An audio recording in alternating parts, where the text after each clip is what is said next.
So, welcome in everybody. I hope you all had a good journey into the new year of 2022. So, welcome to our first podcast of 2022. Actually, I just see that the music is too loud. Let me reduce that a bit. So now we should be fine. I originally thought this episode to be more like a recap and an outlook for 2022, but we will be actually covering some additional news stories today. So I hope that everything works out. Welcome in, Corbin. And this was also the first time that I am streaming the podcast recording on Twitch and YouTube. So started that a few weeks ago. Mic could be a bit louder. Okay, let me address that real quick.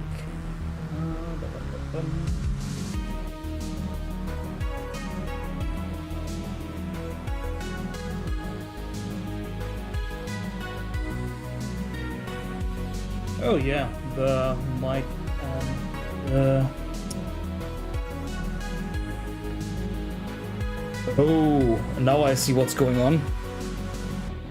Elgato changed the scaling for the mic volume with the latest update of the Wavelink software. That is interesting. I did not know that yet. Yeah, I basically had the mic on the setting I always had it, and that now just resulted to 20% volume. So that's why it was a bit I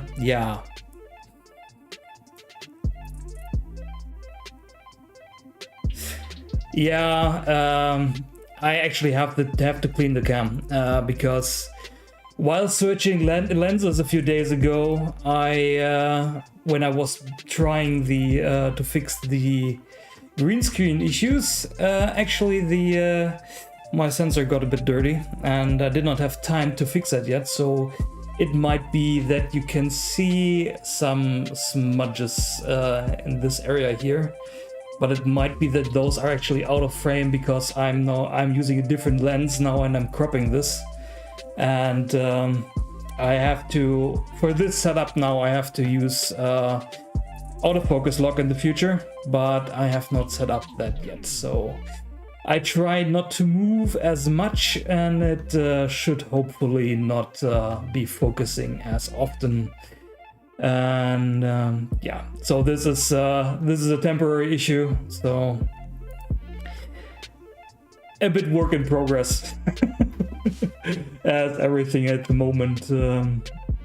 I already have a cleaning kit for the sensor here, and I am going to fix that issue soon. So I hope you all had also a good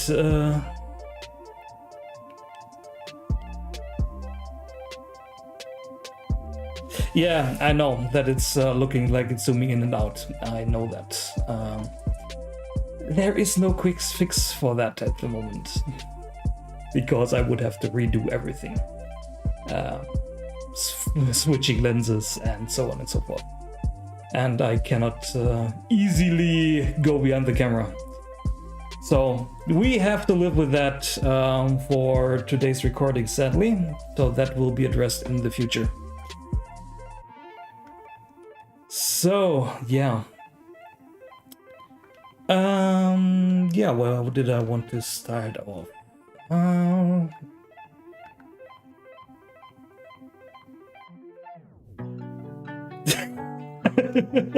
Yeah, well, I will try to talk dramatic. Okay. Yeah, as I said, the focus issues are not planned. Because I have not checked I had not time to check the camera to lock the focus beforehand. So yeah. So, and sadly, when I have the camera plugged in to the HDMI, the remote control app from Fuji, because I'm using a Fuji X-T3 for the video capture, it doesn't allow the remote control. So because that would actually be nice, then I could use the app to just hit focus lock when it's appropriate, and yeah, that doesn't work. But New Year stream with technical issues, so okay. But I hope you enjoyed the start into the new year so far, and it will be interesting to see how the new year will be going.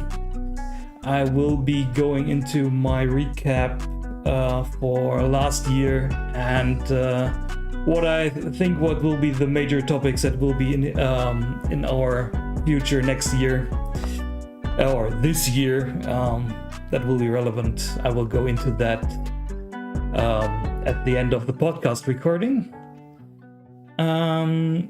Yeah, actually. So, if you want to get the show notes for today, which I can actually quickly get on display.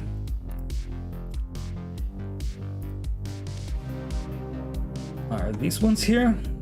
The link for those is here.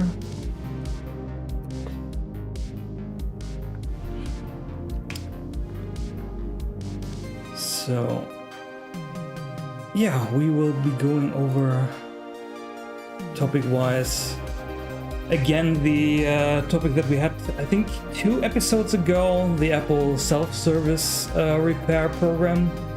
I wasn't aware about an iFixit article on that issue at the time when we did the initial episode about that. So we will be covering their article on that. I got that via email a few days ago through their newsletter. Then we will have a look at some Steam Deck competitors for this year. Then also something in regards to Linux and also mobile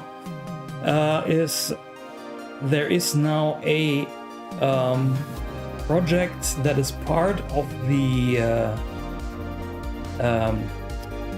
KDE Foundation, actually, that is called MauiKit, and they actually have a shell now that is so a desktop environment that is called now Maui shell, that got released I think last week or so for as a first preview release in a Linux distribution, which I find very interesting. Then, of course, the first major event for this year will be CES 2022. There are some news in that regard. And we will then, of course, close off with the recap of 2021 and what's coming up for 2022. So, yeah. And I have been also working on some other stream-related stuff the past few days to also get some commands working here. So, Okay, so these are roughly the topics for today. Don't know if you have something that you want to bring into the discussion that we should talk about, perhaps after the stream. Feel free to do so.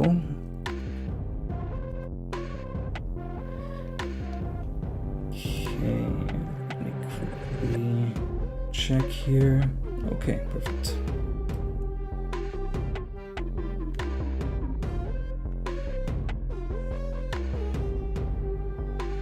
Cool, okay.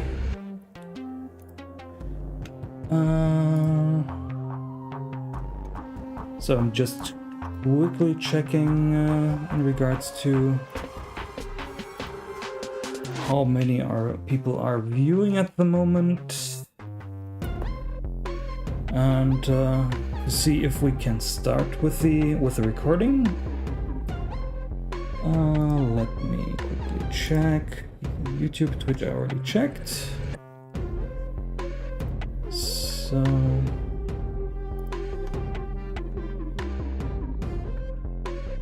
okay. Perfect. Then yeah, I would say let's get started with the episode recording.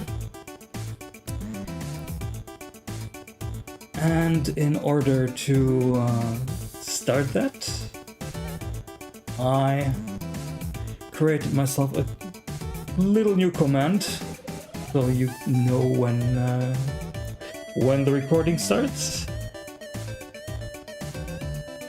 3, 2, 1, 0.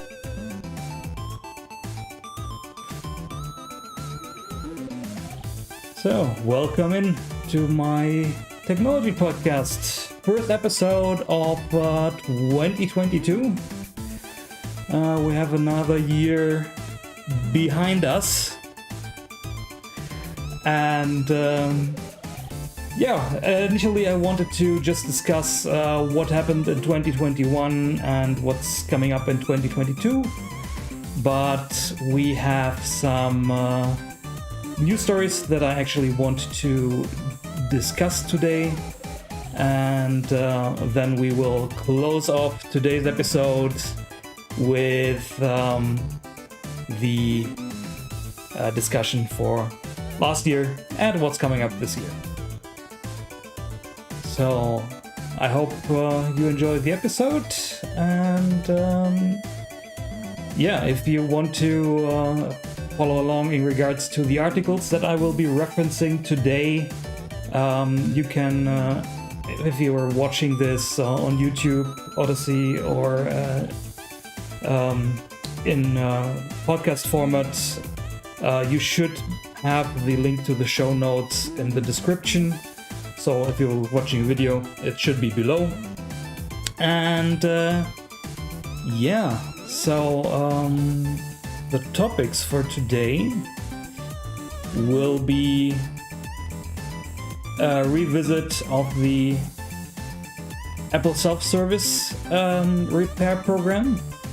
We discussed that 2 episodes ago, but I wasn't aware about a longer article by iFixit on that issue, and I will briefly talk about that, and I will recap the topic for you guys if you missed that episode.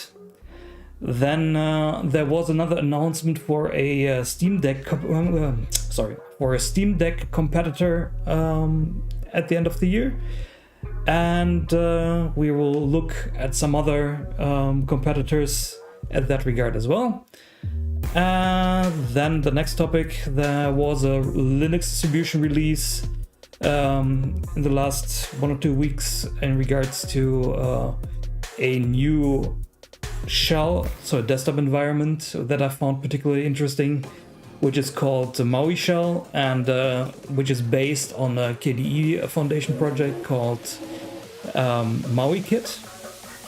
And then, of course, starting a new year without having a brief talk about what's coming up at CES would be amiss, so we will talk briefly about that. And we are going to close out the episode with my thoughts on 2021 and what's coming up in 2022. So and for everyone watching, I am currently having some issues with my camera setup, so I fixed my green screen issues. So if you're watching this in video format, here my area has no hue anymore, but I have some issues in regards to the autofocus of my camera at the moment, because also the sensor is smudged a bit, and I have to clean all that, so bear with me with those issues today. But since you will see me most of the time, and just in the bottom right corner, that should not be hopefully too much of an issue. Of course, the autofocus is triggering a bit all the time, so you have a bit of movement here in the lower right of the image. I cannot do anything about that at the moment. I will fix this for next time, but I wasn't able to get that fixed before starting today's recording. So, let's start with our first topic, which in the last episode where we discussed the Apple self-service repair program, I had this article from Mac Rumors up. So Apple is going to allow you to repair your phones in 2022. So iPhone 12 and iPhone 13 will be self-serviceable, so you will be able to order parts and tools from Apple directly. And when I reported on this at the time, I did not know that there was an article from iFixit on that issue, which is this one. And what is basically confirmed by iFixit in this article is this very important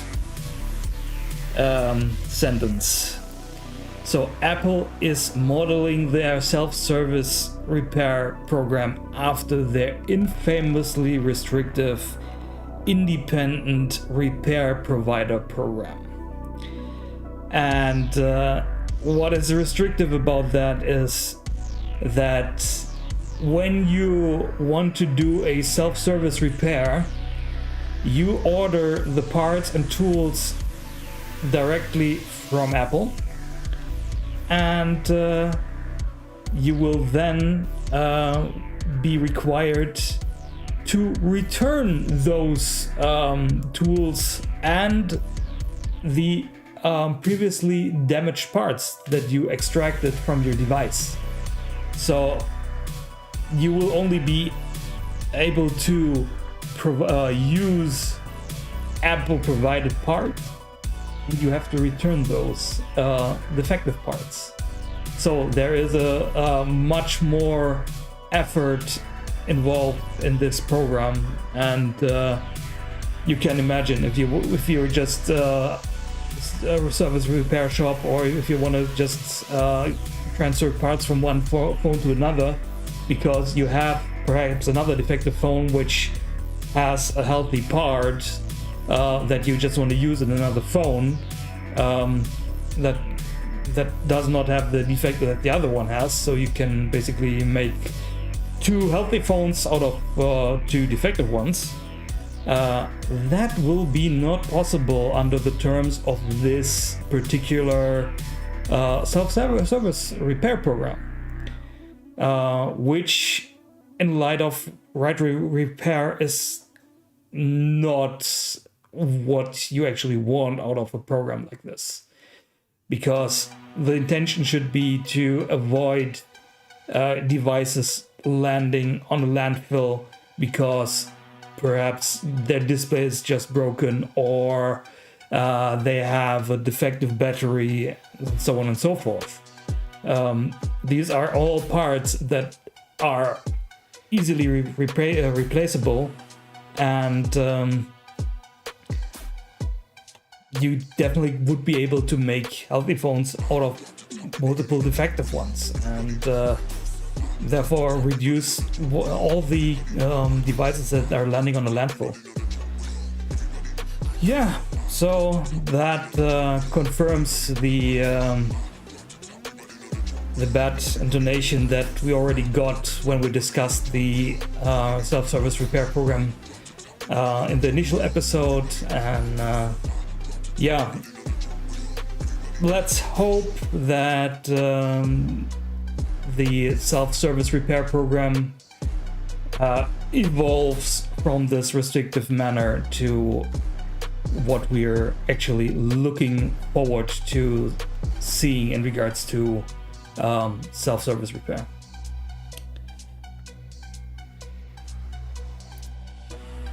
So yeah, next up we have the different Steam Deck competitors. As you heard in one of my previous episodes, of course, the Steam Deck has been delayed, and yeah, now there are a lot of news about competitors coming out, and the latest one will be the One X Player Mini. So this is based on not on AMD, like for example the AI Neo. That would be this one here. That's their latest one. This is the AI Neo Pro that I think got shipped to Kickstarter and Indiegogo backers back in September. And yeah, so this one, if I get this article correctly, is going to launch crowdfunding this January. And where was it in regards to specs? So the what is it again? One X Player Mini will have a 7-inch IPS display in 1920 by 1200, and will feature a Tiger Lake i7 CPU, so 11th gen, with the that should have the Intel Xe graphics on it. So it should be powerful enough to play some games. But of course, if you followed coverage on the Intel graphics, drivers have been pretty spotty in regards to compatibility with games and reliability. So let's hope that this has become better. As far as pricing, I did not see anything about that on this article here, so probably it's not announced yet. So once I learn that their crowdfunding has gone live, I will discuss this again and give you an update on what the pricing will be. But if you go for something like the AI Neo Pro, then you can see the pricing for that one here is with an AMD Ryzen 7 4800U, which is also one generation old again, like with the other device, and it has 1 terabyte of SSD, but it's listed at $1,300 without tax. So when you compare that to the prices that Valve is charging for the Steam Deck, Do they list them here actually? Reserve. So, yeah, these are now euro prices. But 419 euros for the 64 gig model, or 679 euros for the 512 gig model, which should be about 600-700 also US dollars. That's quite a steeper price for the AI Neo. And of course, then you have devices like the one upcoming from Qualcomm that we also discussed in a previous episode, which is targeted probably to a lower cost because this is an Android-powered device. So it will be interesting to see how this part of the industry is going to evolve in 2022 and how prices are going to develop, because interest in mobile gaming consoles like these seems to be pretty high, because basically each month you hear about new products coming out from newcomer companies, and of course major companies like in this example here, Qualcomm and Razer. So, yeah. Then we can already go on to our next topic, which is the release of the Maui shell.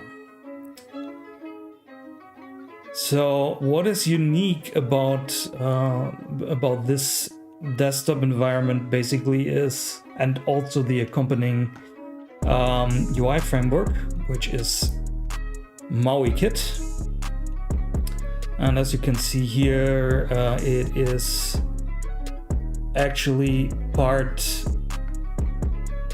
of the KDE Foundation. So,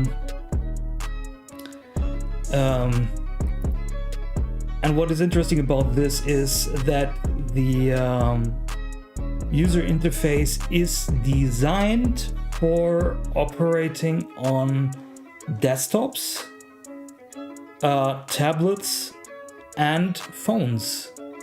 Let me just check here. Yeah, here's an example for the interface on phones. And here is the one also for tablets. Whoops. No. Oop. Sorry about that. So here's also the view on tablets. For everyone listening to this on the podcast format, you will find the article with the sample images that I'm showing here in the show notes on my blog, bnonet.com, or they are linked they are linked in the description of the episode. Yeah, so this is interesting to me because, as I mentioned earlier, I am pretty heavily involved in mobile development and also cross-platform development. And a technology like this would be really, really interesting to see evolving and perhaps integrate with cross-platform frameworks like React Native or not really Flutter, because Flutter does its own thing in regards to rendering, but a very interesting candidate would be a namesake of this framework here, which would be Microsoft's .NET Maui, because they are currently not planning Linux support for .NET Maui officially. I know that there already has work begun on Linux support from the community side of things, but if I saw that correctly, it's currently done again on GTK basis. And the MauiKit here is based on Qt, and there is already a very good Qt to C# translation layer. I think it's called QML.net. So I am actually planning to look into this this year, if it would be possible to perhaps integrate these three frameworks to make a cross-platform integration with .NET Maui possible, because I think that would be really, really interesting.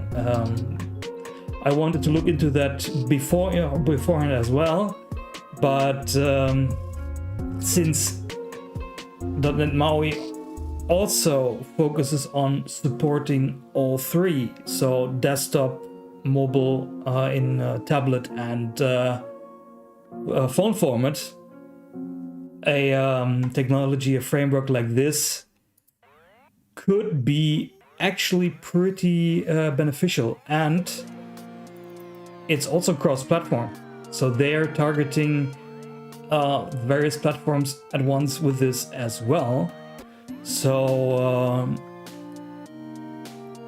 you would open a lot of opportunities with this if you would make this compatible to other frameworks, and you could have one framework for everything in regards to the different platform representations. So yeah. Definitely something I will be following pretty closely. The company that is making this is, I think it's also actually called Nitrix, like their Linux OS mentioned here. And this is actually part of the current Nitrix Linux OS release. That's why it's pretty recent article here, despite being, I think, on the blog here, the latest update is from November. So those projects are independent from each other, but Nitrix actually released that in their latest update now in December. And I actually might have a look at this distribution, because it's looking pretty interesting as well, because they're also rocking their own standard desktop. And I'm currently just checking a few Linux distributions myself on the site when I have time. So I will be definitely watching this, and I started to follow both projects on Twitter now. And if there are updates, I will definitely get back to you on those. And perhaps I will, when I start investigating, I'll have something to contribute myself. Yeah, so these were the news stories. And then, of course, let's get to what's upcoming in regards to CES. Important news on that one is actually CES was originally planned for January 5th to I think 8th, and they now reduced it by one day to the 7th, because a lot of major brands like AMD and I think even Samsung and various others have cancelled their attendance in physical form, and there will be, however, again virtual events, and we are expecting actually quite a few announcements at CES this year. Like, for example, I think Intel's desktop graphics cards that should be in the performance class of an RTX 3070 based on leaked benchmarks. They are apparently going to be presented and launched at CES with an availability in spring or something like that. We are also expecting the Ryzen 5000 refresh with their 3D cache, so stacking cache on chip instead of putting it on the side and so on, which will be interesting to see. So that will be AMD's intermediary response to the new Intel chips, 12th gen chips that have launched late last year. So I think also Nvidia has an event as well. Not sure if they are going to announce anything new for consumers now in January, but for Nvidia it's expected that they will be launching a new graphics card series later this year as well. So yeah, a lot of interesting stuff to happen next week, and if there are topics that I see relevant, I will definitely update you on those in our next episode. Yeah, so that covers all the news stories that I wanted to discuss. So now we can go back to the view of me, and we can discuss what I think is coming up, or what happened in 2021 and what's coming up in 2022. On the topic list, these are two separate topics, but I will cover some topics overall, because a lot of stuff is going to continue on from 2021 to 2022. So one of the biggest things that of course that started in 2020 and continued through to 2021 is of course the shift in general computing, that away from standard x86 processors to ARM processors. Mainly, primary example is of course Apple with their M1, M1 Pro and M1 Max chips. And the verdict is still out in regards to how these chips will scale in desktop. And since Apple started with their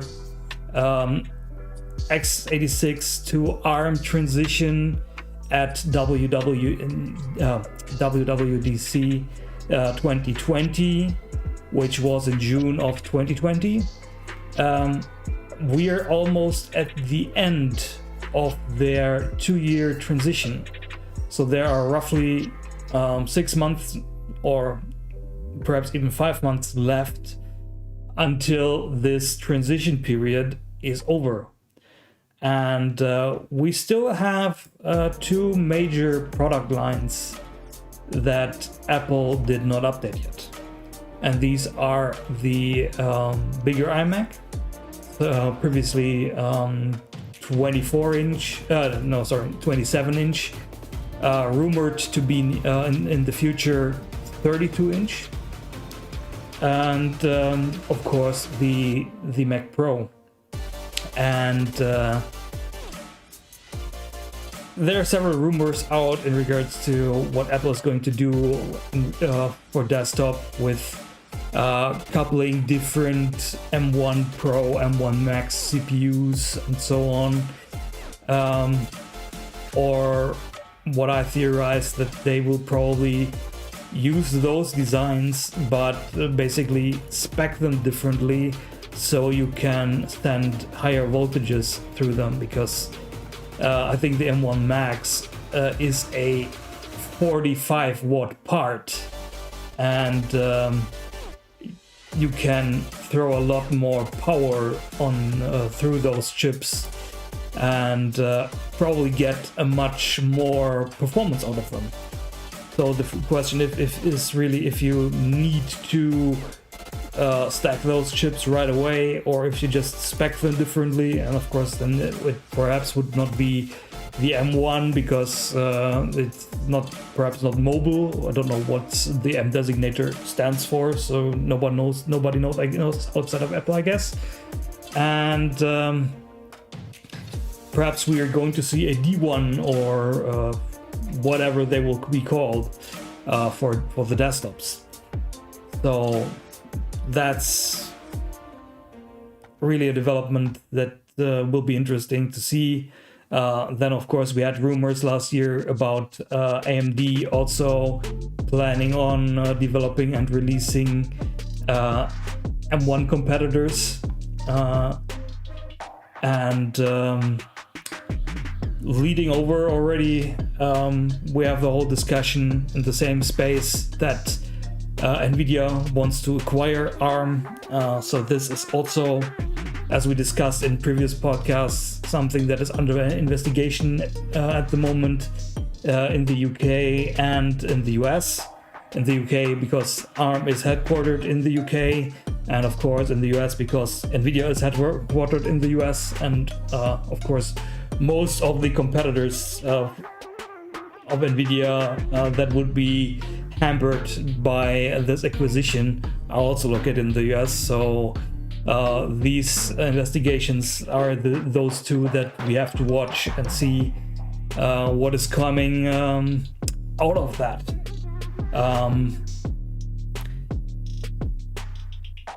And yeah, then the next big thing, of course, also was what I call the platform wars. Mainly the Epic versus Apple and Google lawsuits, and everything related to that, regards to App Store policies. And I actually don't know if these lawsuits have been resolved. I had no time to check that really up before the stream. But these discussions in regards to what is fair, what is not fair, what should be allowed on those platforms, this is something that will continue to follow us in 2022, especially now that you actually have a company like Valve also entering that sector, like I also discussed in the previous episode, because Valve is relying on their sales on the Steam Deck through Steam to support this endeavor, basically. Without that, they wouldn't be able to charge such low prices as they are charging for the Steam Deck. So they're subsidizing through Steam their efforts in that regard. And the most important news on that front was that Valve is going to allow third parties to have their own launchers running on Steam Deck. And that is a very, very important news in that regard. As I discussed in the previous episode, for me that is also not a huge problem, because the Steam Deck is going to be a computer. It will be a general computing device with a focus on, of course, gaming, but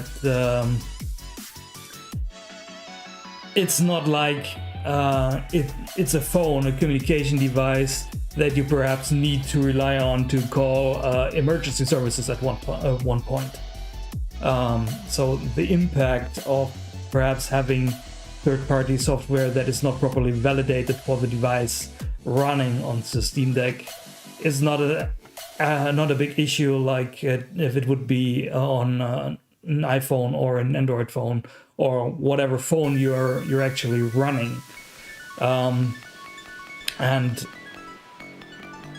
I think to launch a new platform like this, having proper means to, of course, make profits continuously on that platform, and also enable companies to make profits on that particular platform, is an important point of success for this platform. Because if you don't enable companies or people to make money on your platform, it's basically doomed to fail. Big example for that for me is Jolla with their Sailfish OS. They had big success initially with their own phones, and had even Intel as partner for their tablet project. But in the end, they failed with that original strategy, because they were not able to provide people and businesses the opportunity to make money on their platform. Their store did not allow that, and that is a downfall for a platform, because who is interested to invest, especially into a platform like Sailfish OS, which is also Qt based, to get new developers and invest into learning this new platform and porting their applications over. Especially when your main developers are perhaps already working with Android, Java, Kotlin, and iOS, Swift, Objective-C, and then also learning an additional language, QML, or it's a big step and it's a big investment. And if you don't allow companies to recoup that investment, that's a big issue. So for Valve, it's definitely the right step, and I am happy that they focus on allowing other parties to be on their platform as well. But due to the popularity of Steam, I think there will be no issue for them to support and recoup their investment. Leading us, of course, over into the discussion in regards to right to repair. Basically, what you was Valve did a tear down of the Steam Deck, and there was a lot of commentary about that, because they also don't want you to open it. But Valve, for example, they committed on providing replacement parts for the Steam Deck, and we had the Apple self-service repair program earlier, and the repairability approaches from Dell and Microsoft we discussed last time in an episode. So there is a lot of stuff happening in the right to repair field, and this will be something that will be continuing in 2022, because when the whole climate change discussion and environmental impact, I think focusing on reducing landfills is something that we should be all focusing on. So if you buy a new device and your old device is not functional, and your old device is still functional, don't throw it away, resell it. Or if it's has a minor defect, try fix the defect and resell the device then, so that it doesn't land on the landfill right away, and you can perhaps even recoup some of your investment for your new device. So yeah, will be that is a topic that will be really, really interesting for the future. Then of course what continues as well for everyone in the IT field is all of us, not even if you're just in the IT field, is that that we have the chip shortage. Manufacturers like TSMC, they're working on getting new fabs online. Latest numbers I heard is late 2022 or early 2023. So yeah, it will be some time until the whole chip shortage situation will be remedied. And if you then hear that companies like Nvidia are already planning on releasing the next generation of graphics cards, I don't know what nodes they will be using, if they are using current available nodes, which would then be impacted again by the chip shortage, or if they're using new manufacturing nodes that will be unoccupied yet. Yeah, that is something that will be probably continuing to be a topic for us till 2023, and worst case even till 2024, how depending on how everything is going with the worldwide situation. And yeah, also Steam Deck related, of course, we have the whole discussion that in regards to, is Linux ready for mainstream, and Valve's efforts in that regard, bringing out the Steam Deck with Linux, and putting in the work to make pretty much most Windows games run on Linux, is a huge thing. And it will be interesting how the Linux community and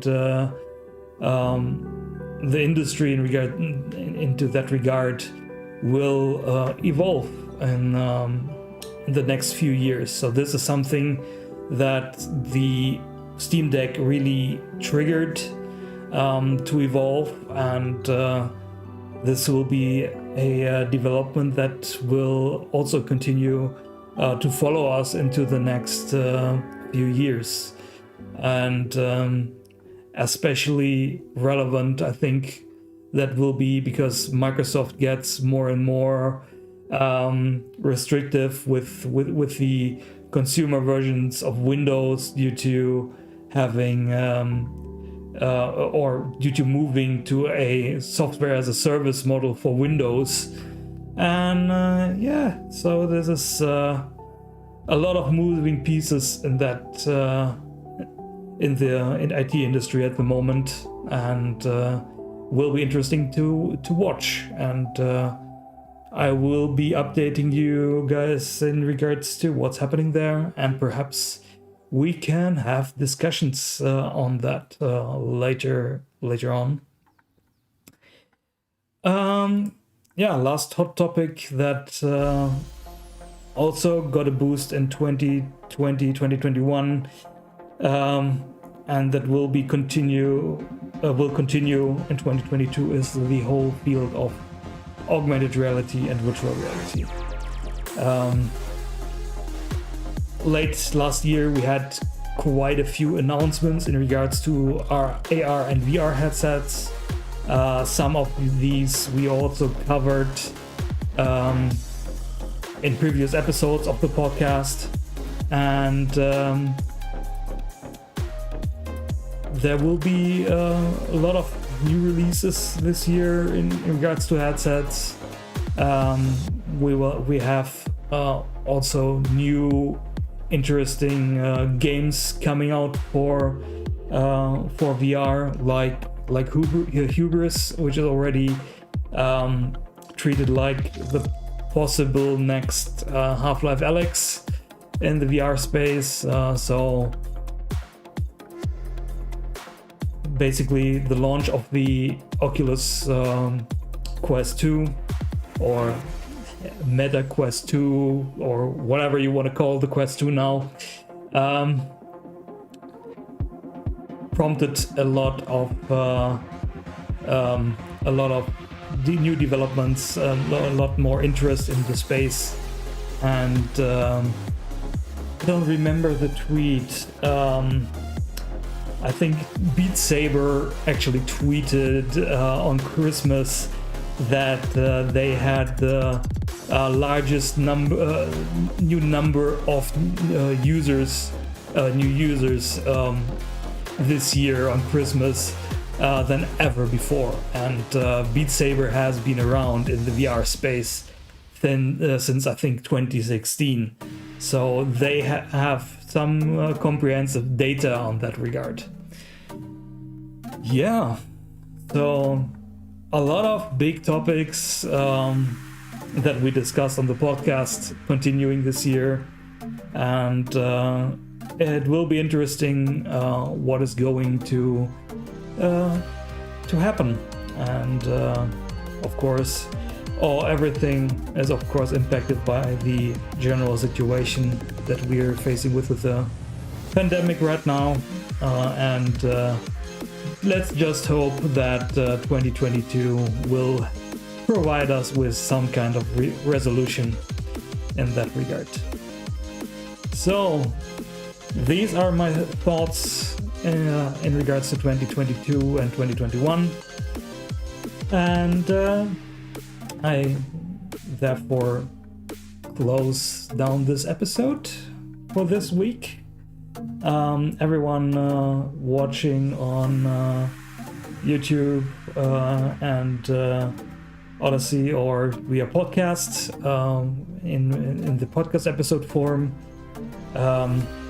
thank you very much for listening. For those that are still watching on stream, we will continue a bit afterwards if you want to take part in the after recording Q&A, because we are doing this podcast recording always on live stream since November, so you can join in on YouTube or Twitch for that. Links will also be in the show notes. And yeah, next episode will be in 2 weeks. Again, that will be forgot to write that down. That will be the 16th. And till then, thank you very much for watching and listening. And see you next time.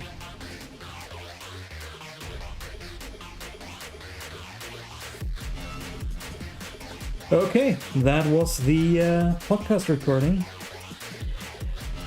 I hope there were some topics for you guys that were interesting, and yeah, I am looking definitely forward to 2022, and for everyone still watching, I would now open the floor to questions or discussions, topics that you want to throw in.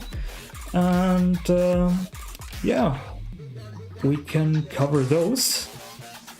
If there are none, I am going to close it down for today in regards to the stream as well. But as I mentioned, feel free to jump in with ideas and questions. Welcome to our YouTube viewer. Since I don't speak Russian and cannot read probably Cyrillic, I cannot pronounce your name. So welcome in. I hope you enjoyed the podcast recording.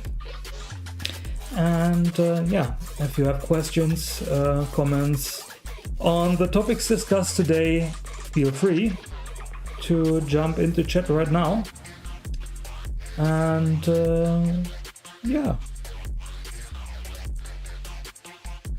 Let me actually check if someone is actually still watching over on YouTube.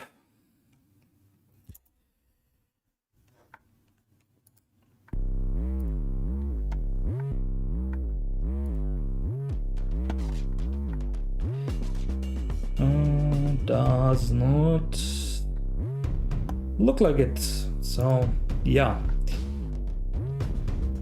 Okay then, we are going to call it for today. So thank you very much for watching and listening. I will be preparing the podcast versions for tonight's release on YouTube and Spreaker. And I will see you in 2 weeks then on what did I say earlier? On the 16th. So for those watching on Twitch, we are going to see if we can rate someone. And for everyone watching on YouTube, thank you very much for watching. If you want to follow up with previous episodes, they are all archived on YouTube, and you will also be able to look for individual segments from each episode there as well. Those are released on a 2-day schedule. So yeah. Have a nice Sunday. Have a good start into 2022, because I think a lot of us have to start working again tomorrow, including myself. So all the best, and stay healthy, and let's find someone to rate here on Twitch.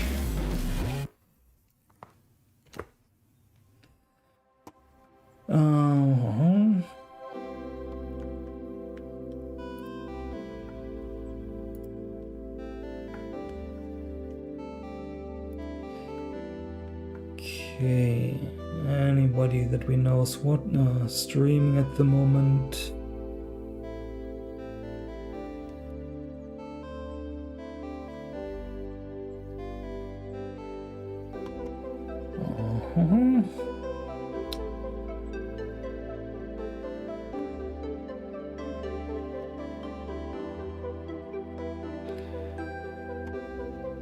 Currently not. So, do we have, since we're playing, for example, Half-Life Alyx sometimes on stream, let's perhaps jump into a Half-Life Alyx stream. And we actually have someone also doing their first playthrough.